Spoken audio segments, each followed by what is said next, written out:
வணக்கம், உங்கள் Ramji. Subscribe to my channel. ஒரு முறை பெரிய மகானாகிய ஞானி பிரகதீஸ்வரர் ஒரு திருக்கோவிலுக்கு விஜயம் செய்திருந்தார். அங்குள்ள மண்டபத்தில் கணக்கிலடங்காத கூட்டம்.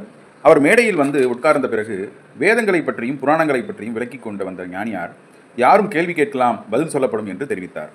யார் என்ன கேள்வி கேட்கப் போகிறார் என்பதை ஒவ்வொருவரும் ஆவலாக எதிர்பார்த்தார்கள். அங்கிருந்த சபையில் இருந்து ஒருவர் எழுந்து நின்றார். தாங்கள் என்ன கேட்க விரும்புகிறீர்கள் என்றார் ஞானியார். உடனே அவர், சுவாமி, விதியையும் மதியையும் பற்றி வெவ்வேறு காலங்களில் வெவ்வேறு சர்ச்சைகள் தோன்றி முடிவுக்கு வராமல் முடிந்திருக்கின்றன. விதியை மதியால் வெல்லலாம் என்று, மதியை விதி வென்றிடும் என்றும் இரண்டு கருத்துக்கள் இன்னும் இருந்து கொண்டிருக்கின்றன. எது முடிவானதோ சுவாமிக்கு தெரிந்தால் சொல்லுங்கள் என்று அமர்ந்தார். ஞானியார் லேசாக சிரித்தார். மண்டபத்தில் இருந்து எல்லோரையும் பார்த்து, எல்லோரும் எழுந்து வெளியே செல்லுங்கள், நான் கூப்பிட்ட பிறகு வாருங்கள் என்றார். மண்டபத்தில் இருந்து எல்லோரும் வெளியேறினார்கள். 2 நிமிடங்கள் கழித்து எல்லோரும் வாருங்கள் என்று அழைத்தார். எல்லோரும் வேகமாக ஓடி வந்து அமர்ந்தார்கள். ஞானியார் எல்லோரையும் பார்த்து கேட்டார், இந்த மண்டபத்தில் உட்கார்ந்திருந்தவர்கள் வெளியே போய் மீண்டும் வந்திருக்கிறீர்கள். உங்களில் போன தடவை உட்கார்ந்த அதே இடத்தில் உட்கார்ந்தவர்கள் எத்தனை பேர்? எல்லோரும் ஒருவரை ஒருவர் பார்த்து முழித்தார்கள். 4-5 பேர் மட்டும் பழைய இடத்தில் அமைந்திருந்தார்கள். மற்ற எல்லோரும் இடம் மாறி இருந்தார்கள். கேள்வி கேட்டவரை பார்த்து ஞானியார் சொன்னார், பாருங்கள், இந்த சின்ன விஷயத்தில் கூட இவர்கள் மதி வேலை செய்யவில்லை. கொஞ்சம் நிதானமாக யோசித்தால் இவர்கள் மெதுவாக வந்து அவரவர் இடங்களில் அமர்ந்திருப்பார்கள். இவர்கள் மதியை மூடிய மேகம் எது என்று கேள்வியை கேட்டார் ஞானியார். அதற்கு கேள்வி கேட்டவர், சுவாமி, இது அவர்கள் அறியாமையை குறிக்கும். இதை விதி என்று எப்படி சொல்கிறீர்கள் என்றார். ஞானியார் சொன்னார், அறியாமையே விதியின் கைப்பாவை. அறிவு எல்லோருக்குமே தெளிவாக இருந்துவிட்டால் விதியும் இல்லை, விதித்தவனும் இல்லை என்றார் ஞானியார். கேள்வியார் கேட்டார், மனிதனின் அறியாமையே விதி என்றால் விதிக்கு தனி நியமங்கள் இல்லையா? ஞானியார் சொன்னார், இருக்கின்றன. இந்த உருவத்தில் இந்த இடத்தில் பிறக்க வேண்டும் என்ற நீங்கள் நினைக்கவில்லையே. உங்களை பிறக்க வைத்தது விதியின் பிரவாகம். பிரவாகம் என்றால் ஓட்டம். இப்படித்தான் வாழ வேண்டும் என்று நீங்கள் திட்டமிடுகிறீர்கள். அப்படி வாழவிடாமல் செய்வது விதியின் பிரவாகம். இந்த பெண் தான் எனக்கு தேவை என்று முடிவு கட்டுகிறீர்கள். அவளை கிடைக்க விடாமல் செய்வது விதியின் பிரவாகம். எப்போது நீங்கள் நினைத்தது நடக்கவில்லையோ அப்போது உங்கள் நினைவுக்கு மேல் இன்னொன்று இருக்கிறது என்று அர்த்தம். அதற்கு நம் மூதாதையர் சூட்டிய பெயரே விதி. கேள்வியார் கேட்டார், அந்த விதி எப்போது நிர்ணயிக்கப்படுகிறது? எங்கிருந்து தொடங்குகிறது?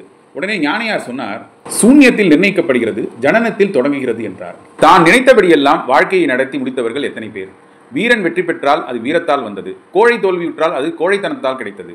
ஆனால் வீரன் தோல்வியுற்றாலோ கோழை வெற்றி பெற்றாலோ அவை விதியால் நிர்ணயிக்கப்பட்டவை. வரலாற்று நதியை தனிமனிதனின் சாகசங்கள் இழுத்துச் செல்வதில்லை, விதியே அழைத்துச் சென்றிருக்கிறது. கோவலனை மதுரைக்கு அழைத்ததும் பொற்கொல்லனை சந்திக்க வைத்ததும் விதி. மாதர்களாலேயே ஆரம்பமான பிரெஞ்சு சாம்ராஜ்யம் மாதர்களாலேயே அழிவுற்றதற்கு காரணம் விதி. ஒன்று நடைபெற்ற பின்னால் கொஞ்சம் அப்படி செய்திருந்தால் நடந்திருக்காதே என்று மதி சிந்திக்கிறது. மதி தாமதமாக சிந்திக்கிறது, விதி முந்தி கொண்டு விட்டது என்றார் ஞானியார். கேள்வியார் கேட்டார், அப்படியானால் மனிதனின் மதியால் ஆகக்கூடிய ஒன்றுமே இல்லையா? உடனே ஞானியார் சொன்னார், இருக்கிறது. பள்ளம் என்று தெரியும் போது அதில் விழாதே என்று எச்சரிப்பது மதி. அதை பள்ளம் என்று தெரிய வைத்தது விதி. விதி வாசலை திறந்து கொடுத்தால் மதி மாளிகைக்குள்ளேயே நுழைகிறது. விதி வாசலை மூடிவிட்டால் மதி அதிலே மோதிக்கொண்டு வேதனை அடைகிறது.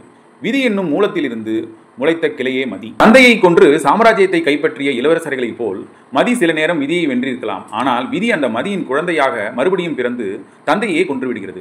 நியமிக்கப்பட்ட தர்மங்கள் சலனமடைவதும் நியமிக்கப்படாதவை உறுதி பெறுவதும் நமக்கு அப்பாற்பட்ட ஒரு சக்தியினாலேயே. அதை நாம் என்ன பெயர் வைத்து அழைத்தாலும் அதுதான் நம்மை அழைத்துச் செல்கிறது. சாமியாக இருந்தவன் யோகியாக மாறுவது அனுபவத்தால் வந்த மதி. யோகி சாமியாக மாறுவது ஆசையின் மூலம் வந்த விதி. தொடக்கம் பலவீனமானால் முடிவு பலமாகிறது. தொடக்கம் பலமானால் முடிவு பலவீனமாகிறது. தொடக்கமும் முடிவும் ஒரே மாதிரி இருந்தால் விதி வேலை செய்யவில்லை என்று அர்த்தம். அப்படி யாராவது இருக்கிறீர்களா? ஞானியார் கேள்வி கேள்வியாளரை சிந்திக்க வைத்தது. கண்களை மூடிக்கொண்டு சிறிது நேரம் யோசித்தார். மண்டபத்தில் ஒரே பரபரப்பு. ஞானியார் அமைதியாக கேட்டார், உங்கள் மதி வேலை செய்யவில்லையா என்றார் ஞானியார். கேள்வியார் அமைதியாக அமர்ந்தார். ஞானியார் சொன்னார், ஜனனத்துக்கு முன்பும் மரணத்திற்கு பின்பும் நாம் எங்கிருந்தோம், எங்கு போகிறோம் என்று தெரியும் வரை நமக்கு அப்பாற்பட்டது ஒன்று இருக்கிறது. இடைப்பட்ட வாழ்க்கையை அது நடத்துகிறது. நான் துறவியானதும் நீங்கள் சம்சாரிகளானதும் நமது விருப்பத்தால் மட்டும் விளைந்தவை அன்று. காலை வெயிலில் நமது நிழல் நம் உயரத்தை விட பல மடங்கு உயரமாக இருக்கிறது. மதியத்தில் நம்மை விட அது பூனிக்குறுகி காலடிக்குள் உள்ளது. மாலையில் அது மீண்டும் உயரமாகிறது. ஆனால் நம் உருவம் என்னவோ ஒரே மாதிரி இருக்கிறது. நம் உருவமே விதி, நம் நிழலே மதி என்று கூறினார் ஞானியார். இந்த பதிலை கேட்டவுடன் அங்கிருந்து அனைவரும் எழுந்து நின்று கைத்தட்டினார்கள். சபை கலைந்தவுடன் கேள்வியார் மட்டும் வெளியே நின்று கொண்டிருந்தார். உங்கள் கேள்வியும் என் பதிலும் விதி அல்ல, மதியே.